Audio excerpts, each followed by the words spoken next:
esse estudo deles, né? Mas você observa o seguinte, eles dizem, olha, o cometa tal, principalmente o cometa Halley, que passa de 76 em 76 anos, eles têm datado, e aqueles cometas, eles voltam à Terra de tempo em tempo. Então existe uma série de cometas, ou então é o movimento da Lua, tem coisas que eles datam de 3.000 anos atrás no Egito, porque estava escrito lá que a estrela tal, que você consegue ver esse movimento das estrelas perfeito, né? Ela nasceu na posição tal. Eles conseguem dizer, então, se nós voltarmos no tempo, isso aí nós conseguimos fazer com esse relógio, que é o universo, isso aqui tem que ser, por exemplo, o ano 1500 a.C.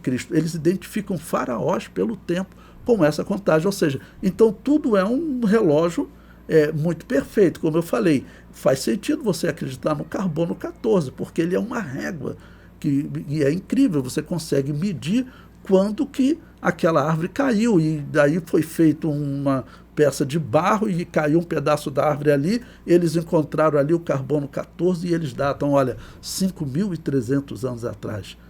Isso não pode ser obra do acaso, é o que normalmente os teístas usam, né?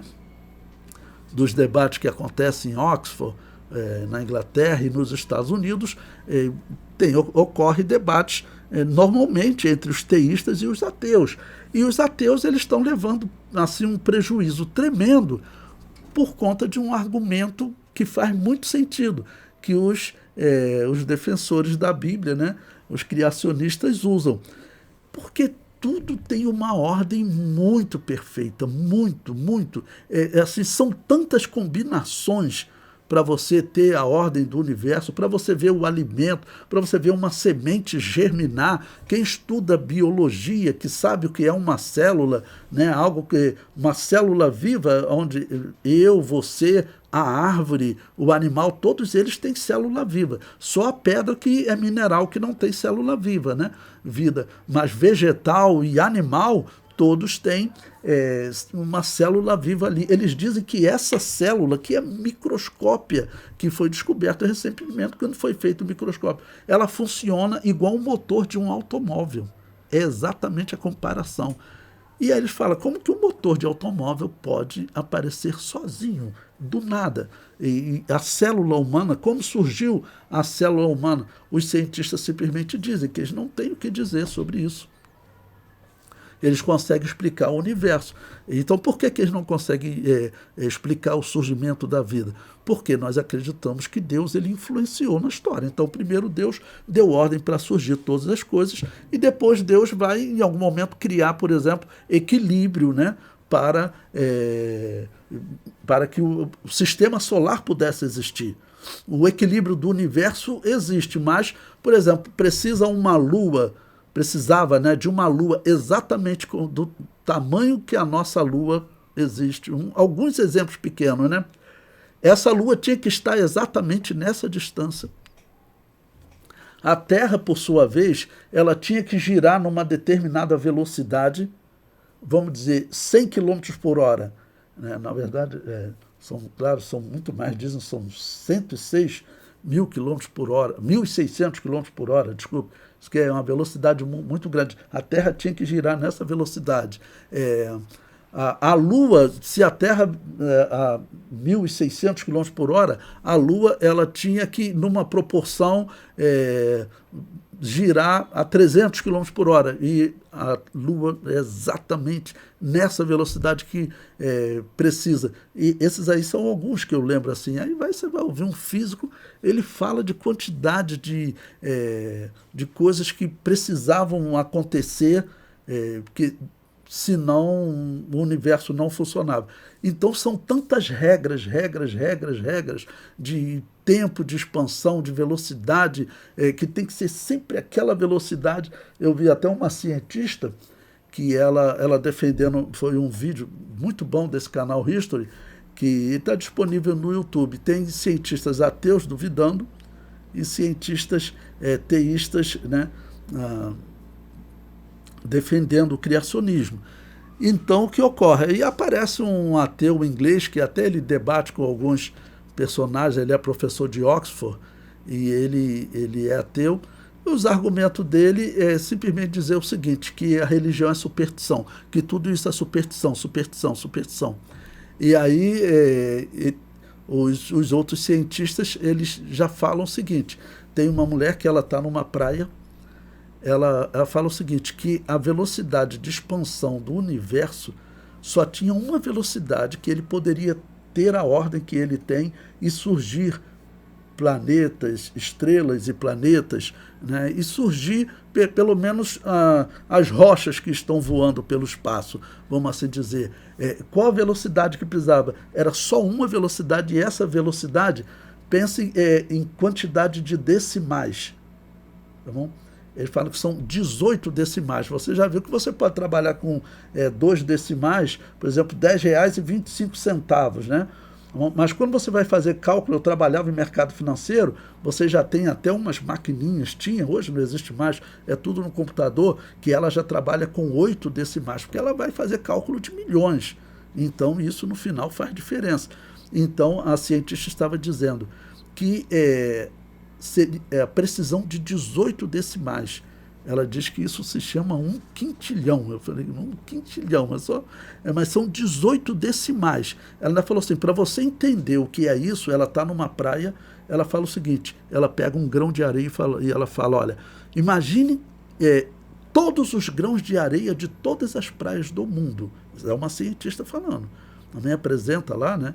O trabalho, ela fala assim, imagine todas as praias do mundo, né? 1/5, ou seja, a diferença, se eu tirar um grão de areia desse aqui, equivale a 1/5. Ou seja, se você tirasse um grão de areia essa velocidade que precisava para o universo ter essa ordem, pronto, ela já ficava tudo em desequilíbrio. E tem alguns cientistas que, debatendo no Brasil, que ele fala o seguinte, não, mas vocês falam porque é uma coincidência muito grande. Se nós jogarmos o dado centenas de vezes, milhares de vezes, fica jogando, um dia a coincidência acontece. E aí eu digo que só tem um problema no argumento deles nesse caso, né? Qual é? Porque a ciência diz o seguinte, na verdade o dado não foi jogado um monte de vezes. Quando, por exemplo, teve a expansão, que eu acredito que o que a ciência viu foi a criação de Deus, né? Então, ela diz que quando houve essa expansão inicial, seguindo toda essa ordem que a cientista diz, ela fala o seguinte, primeiro, a velocidade da expansão ou da explosão, ela diz que a expressão certa não seria explosão, porque não existia nada, então seria chamar só de expansão. A velocidade é exatamente essa velocidade de 18 decimais. E vamos dizer, a velocidade ocorreu uma vez só. Como assim? Você não ficou jogando dados até alcançar aquela velocidade, caiu errado. Não, a velocidade aconteceu uma vez. Houve aquela expansão, que é a expansão da criação, né? Ela aconteceu em uma velocidade e foi uma vez só. Você não ficou jogando o dado várias vezes para ter essa velocidade, né? Foi aquela velocidade em uma expansão só. Não são vários dados. Então, olha, o que nós temos hoje de argumento assim entre os teístas e os ateus, os teístas estão muito melhores, porque você trabalhar com a ordem do universo, com a ordem do mundo, a harmonia do mundo, como nós observamos, cada dia que o homem estuda, mais coisas ele descobre nesse mundo que mostra como essa natureza é perfeita, como esse corpo é perfeito. Para citar um exemplo, eu falo, por exemplo, as pessoas elogiaram a ciência na descoberta do vírus para a Covid, né? Aquele processo tão rápido, acelerado. Bom, alguma coisa eles conseguiram. Mas o interessante é você observar que, na verdade, o que o homem descobriu nesse tempo recorde é algo que não é nada no processo que realmente ocorre para gerar a vacina. Porque o que é que o homem, na verdade, faz, por exemplo, para conseguir uma vacina, né? Existe um vídeo também, um documentário muito interessante sobre isso, que como que foi descoberto o processo para você chegar numa vacina, que eles fazem até hoje. Eles fazem o seguinte, eles pegam um vírus, eles capturam o vírus, por exemplo, capturaram o vírus da Covid, né? E todos os vírus que eles foram descobrindo na história. Aí eles fazem o quê? Eles dão um jeito de enfraquecer esse vírus, tá bom? E inserir ele no seu corpo. Isso foi até um médico que fez um teste com o filho dele, acreditando, e deu certo. Hoje isso seria um crime, né? Mas ele pegou um vírus, inseriu na criança, tinha um monte de pessoas morrendo. Ele fez um teste, né, no filho dele, aí o filho dele gerou anticorpos para aquele vírus. Quem é que faz o trabalho de gerar anticorpos? É o nosso organismo. A única coisa que a ciência faz é jogar o vírus no teu organismo, e o teu organismo, aquele vírus está fraco, o teu organismo, o que ele tem?